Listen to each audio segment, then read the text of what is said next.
3-1 contre le 196e au classement FIFA et la dernière équipe au classement CAF. Honteux non, mais décevant, ça c'est sûr. Il y a des choses à dire dans ce match, hein. Il y a vraiment des choses à dire. Et on en parle maintenant. Salut à tous, salam à tous. La team 12e homme, bienvenue sur ma chaîne. Aujourd'hui on va parler du match Algérie-Somalie qui a eu lieu jeudi à 17h à Alger, où l'Algérie s'est imposée par 3-1. L'Algérie a montré un visage un peu inquiétant. À 2 mois de la CAN, on s'attendait à ce que l'Algérie soit plus dominante face à un adversaire très très faible dans le contenu. Mais c'est un... Franchement, je suis déçu, en vérité, je suis déçu. Je m'attendais à ce que le premier match, chez nous, à domicile, en tant que favori du groupe, face à un adversaire, comme je l'ai dit encore une fois, très faible, qui n'a pas de repères, qui n'a quasiment aucune qualification en Coupe d'Afrique, et encore moins en Coupe du Monde. La Somalie était venue avec ses forces, avec ses capacités, et était venue avec la volonté de faire un résultat. Mais dans le fond, est-ce qu'ils en étaient capables? Je ne pense pas. Est-ce que nous, on était capables de faire beaucoup mieux? Oui, parce qu'on a les qualités, on a des joueurs. Je veux dire, quand on voit l'effectif, le banc, les titulaires, même si Belmadi a décidé de faire tourner en vue du match face au Mozambique, qui se jouera ce dimanche, dont on parlera en fin de vidéo, c'est un peu dommage. La vérité, c'est vraiment dommage. Parce que la vérité, il faut dire, les gars, il faut dire Salaha, les gars, c'est pas normal. C'est pas normal de faire que 3-1 en plus de prendre un but. On l'a vu, cette équipe a profité de 2 temps faibles, ou plutôt a profité de ces 2 temps forts. Elle a profité de ces moments-là pour essayer de mettre de but. Elle a mis un poteau en premier mi-temps, où j'étais un peu étonné, mais je me suis dit, bon, ça arrive, les moments de flottement. Mais la deuxième mi-temps, on voit qu'on a lâché un petit peu. Belmadi a commencé à changer vers la 60e minute et il met un but. Et il commence à y croire. Et nous-mêmes, on commence à douter. Je veux dire, on a connu les désillusions avec ces sélections, mais quand même pas contre le 196e. Heureusement, Slimani a été là. Il a fait le job, encore une fois, légende. Bravo à toi Slimani, grande Slimani, sûrement une des plus grandes légendes du football algérien et du football africain, sans aucun doute. Et c'est vraiment, vraiment, vraiment dommage qu'on n'ait pas pu tenir ce clean sheet. 3-0 pour moi, ça aurait été pas le bon score parce qu'on doit améliorer notre goal average avec la Guinée qui n'est pas une équipe exceptionnelle mais qui va sûrement nous poser de gros problèmes. Il y a encore le Mozambique qui est très dangereux, l'Ouganda qu'on a déjà vu en phase de poule, phase de qualification à la CAN, le Botswana. Franchement, c'est pas normal de ne pas gonfler le goal average.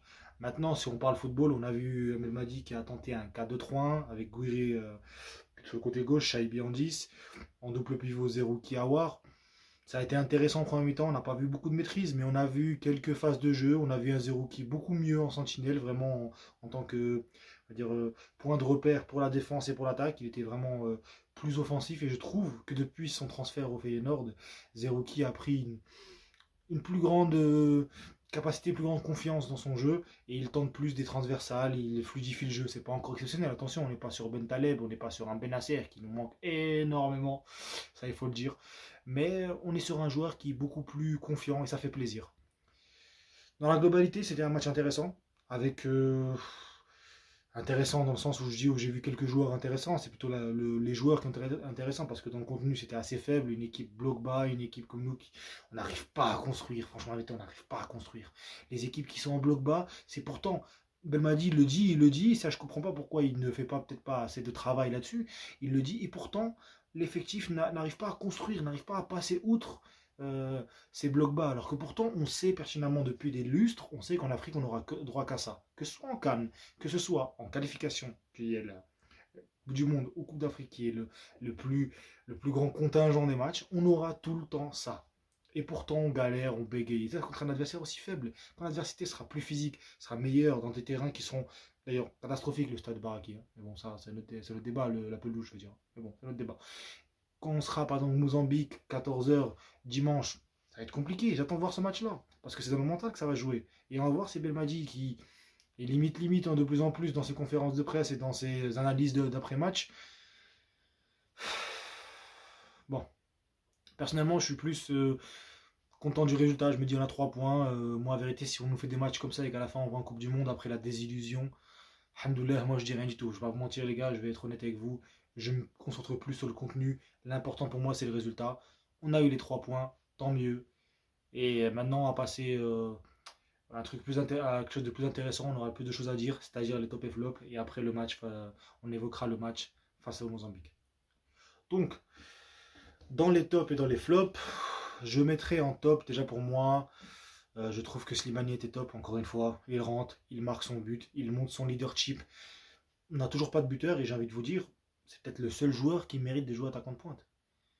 Parce que véritablement, il est décisif à chaque match, il connaît ce contexte, il l'a prouvé de maintes et maintes fois en compétition ou alors en phase qualificative. D'ailleurs, il est désormais meilleur buteur ex aequo avec Eto'o ou Drogba dans l'histoire des matchs qualificatifs en Afrique, ce qui est exceptionnel. Bravo à lui, grand Slimani encore une fois, légendaire. Et ensuite, si je veux dire un deuxième top, parce qu'il n'a pas vraiment eu beaucoup, je dirais peut-être Laroussi qui m'a intéressé par moment, même si c'était encore limite. Mais il a été intéressant dans le sens où on sentait qu'il voulait de l'initiative. Il a un peu pris son temps, mais il y a de l'initiative et il tente beaucoup de choses. Attal, surtout, oui, Attal, qui malgré cette horrible sanction que lui a fait Nice, c'est n'importe quoi ce qu'a fait Nice. On le sait tous que c'est n'importe quoi. Mais bon, c'est un autre débat ça.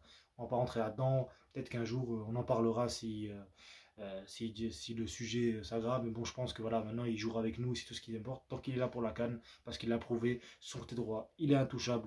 Et en Afrique, c'est un des meilleurs latérales lorsqu'il n'est pas blessé. Je pense que personne ne peut dire l'inverse. Pour moi, mes top, c'est ça. Pour moi, mes top, c'est ça. C'est 3 joueurs. Peut-être Shaibi. Shaibi a été intéressant dans le mouvement. Awar aussi. Mais j'ai vu qu'ils sont sortis à la mi-temps, vu que beaucoup de joueurs sont sortis à la mi-temps. Gouiri, que j'ai trouvé un peu moyen, mais ça, on en parlera dans les tops. Les flops d'ailleurs. Belle transition. Passons aux flops. Dans les flops, c'est Gouiri. Pour moi, Gouiri n'arrive pas à trouver son positionnement. Est-ce que c'est Belmadi? Est-ce que c'est lui? Je ne sais pas. Amoura aussi, une rentrée catastrophique, digne des plus grands pitres et des plus grands cirques de France. Je vous le dis. Digne des plus grands pitres et des cirques de France. C'est catastrophique. J'ai l'impression de voir un Benrahma. Alors c'est Amoura. Amoura, il nous a prouvé plein de fois qu'il était intelligent. Et pourtant, il l'a fait en fin de match. Il a utilisé sa vitesse. Mais on dirait qu'il voulait trop prouver. Alors qu'on menait 2-0. Certains se sont un peu sentis peut-être trop beaux. Les gars, là, on gagne 2-0. Respecter l'adversaire. Le but, c'est d'en mettre plus pour pouvoir maximiser le goal average.